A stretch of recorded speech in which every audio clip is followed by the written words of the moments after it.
नमस्कार, माझे नाव समारा गौतम मस्के। मी आज एक कथा वाचणार आहे।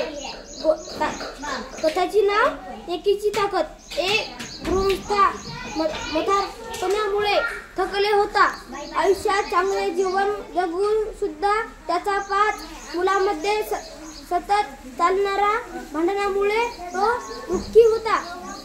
त्याने आपल्या मुलांना बराच उपदेश केला, पण थापल्या घड्यावर पाणी। एके दिवशी त्याने आपल्या 5ही मुलांना प्रत्येकी हातभर चांदीची एक काठी घेऊन यायला सांगितले।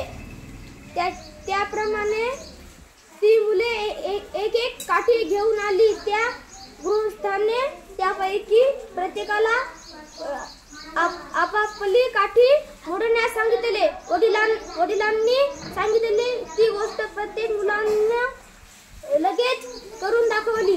पुन्हा त्या गृहस्थाने त्या मुलांना तशाच प्रकारांची एक काठी घेऊन यायला सांगितले। 5ही जणांनी 5 काठ्या आणून वडिलांपुढे ठेवल्या। वडिलांनी त्या 5 काठ्यांची एका दोरीची मोळी बांधली आणि प्रत्येकाला ती मोडायला सांगितली।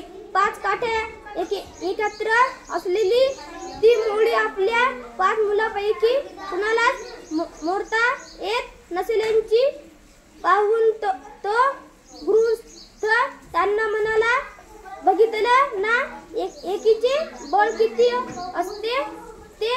वडील एवढेच बोलते, पण ती मुले जे काही समजायचे ते समजले। तेव्हापासून ते